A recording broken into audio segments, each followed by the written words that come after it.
Thank you very much, dear viewers, and welcome to your only channel in town, Kweli Chungu TV. Kweli Chungu TV, your only channel on entertainment, education, and information. This is where you get news as it breaks, county through in our county, inter-county, nationally, locally, and internationally, dear viewers. This is where we do things. That's where we do it without fear of favor, or contradiction. At Kweli Chungu TV, you get content as you are supposed to get it, dear viewers. And today, I want to welcome you on this 12th day of May 2022. A wonderful evening here that we just closed work, but at Kweli Chungu TV, you are always at our minds, dear viewers. Once more, I want to appreciate those of us who have been subscribing, viewing, commenting, and sharing, and of course, liking our content. Because as I've always said, without you, Kweli Chungu TV does not have meaning even to be in existence. Dear viewers, today, usually, I'm your usual presenter, the one and only Brother Power, Jared Wilberforce, and on the switchboard, as usual, is the one and only Veronica Karamu. Welcome aboard. Dear viewers, I want to go back and revisit yesterday's content as we were talking about the health medical status in Nyamira County, dear viewers, because it has been a thorn in the flesh. And as I always said, even if we avoid talking about some issues and some things happening on earth, some things happening in Nyamira County, it becomes so difficult unless humanity evaporates from us. But as long as we still have humanity in us, we shall always speak, and may it be known that it is by way of nature and passion that we speak what we speak, not because of political affiliation, not because of family affiliation, not because of anything. That's why we say when we do good, we give you credit. When you do wrong, we also tell you are offside, dear viewers.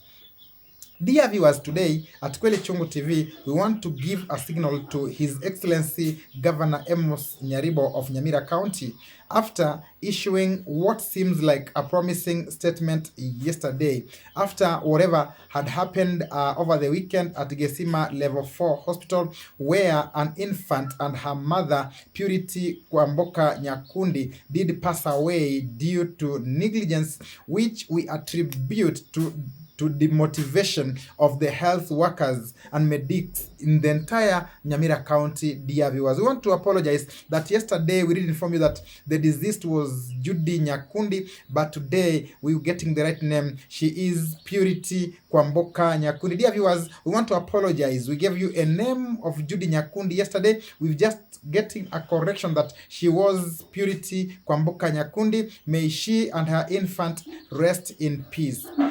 Dear viewers, why are we picking on Governor's statement? And we're telling him, Governor, we're tired of your next week promises. Since you became governor in the county government of Nyamira, you are full of next weeks. That every time something happens, you tell us by next week, things will be happening.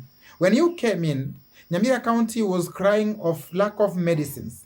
And you did indicate in a few weeks' time, there will be enough medicine in the county, in the entire county.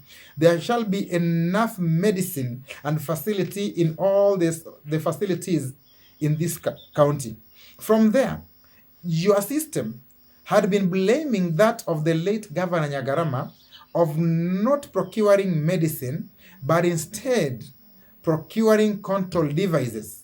I don't want to go into details about it. Truly, Your Excellency Governor Nyaribo, 2 years now, approximately down the line, the promises have been next week. Today, dear Governor, I want to speak and start from the issue of medicine availability in our healthy facilities. You've said that by next week, you'll be buying medicine from a private entity after KEMSA has indicated they are unable to supply the medicine you procured from them, or drugs for that matter. Dear Governor, I'll tell you today, even when you launched drugs, because you have done it a number of times, that you are launching drugs, and you have said there shall be no drug lacking. I'll tell you, if you didn't know, even those who have registered for their outpatient services on NHIF through the county referral hospital, They have gone there. The only service they have received is admission. But when it comes to medication, they have always been sent to nearby pharmacies, some of which we know, and in due time we shall have to mention them, to go there with receipts and get drugs. Our findings as Kweli Chungu TV is that there are 1 or 2 pharmacies where the outpatients from Nyamira County referral have been referred to with receipts to go and get drugs. The allegation is when finally NHIF does the payment, the slaughter is divided within 2 entities, Nyamira County Referral Hospital and the said pharmacies. Dear Governor, if this is true, that is a shame. If this is true, that is a sham. If this is true, it is beyond our explanation, dear Governor. Today, Purity Kwamboka Nyakundi is about to be buried in Gesima due to negligence, which I did tell you yesterday is due to the motivation of the health workers in this county, dear Governor. You haven't addressed the demotivation. Dear Governor, your people, your departments are giving promotion selectively, even to health workers. Let me repeat what I said yesterday.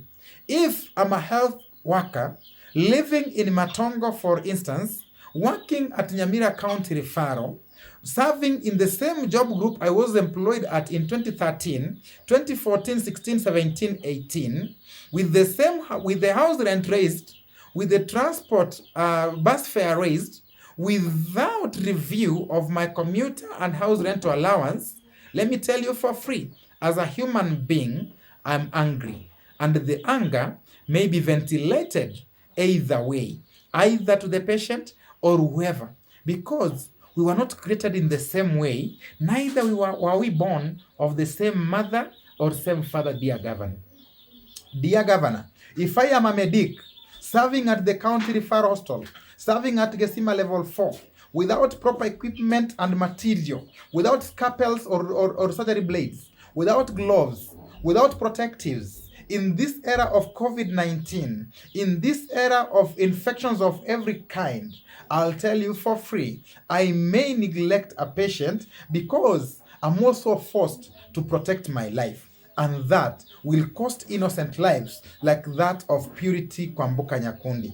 Dear Governor, last but not least, you have talked of taking a step for those concerned or allegedly concerned with the death of the late Purity Nyakundi and her infant at Gesima level 4, and of course among others.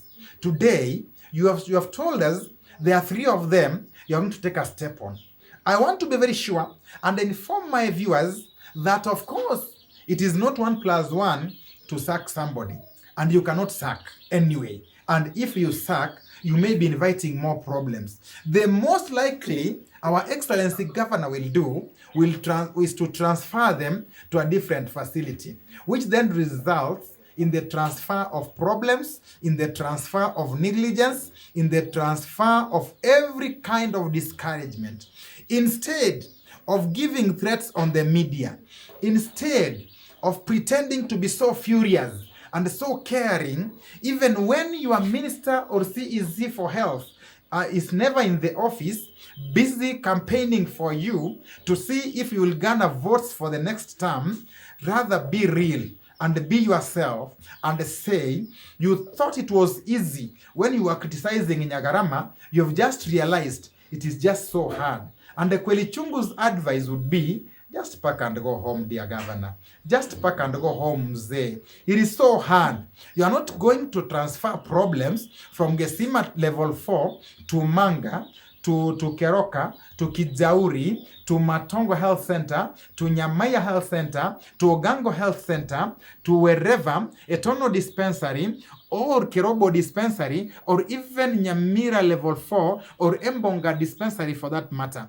Dear Governor, just say, hii kitu imekuwa ngumu, pack and go. It is going to be problematic even more, dear Governor. Why don't you become man enough and say your CECs have failed. Why? Your CE is full of problems. Look at the ECD. It has been a thorn in the flesh. Today, it is 2 years down the line. We are talking about health. And at Kweli Chungu TV, we are talking because we've got evidence. Dear Governor, transferring somebody, calling for media briefings, calling for press releases, does not add anything to the people of Nyamira County. You have no difference with the politicians who are busy buying funeral vehicles as if they are wishing the people of their constituencies and wards and county to perish and be carried. No one is thinking of anything good. Dear Governor, I have no apology to make. As Kweli Chungu TV, we shall tell you what you may not want to hear, but this is the reality of the matter.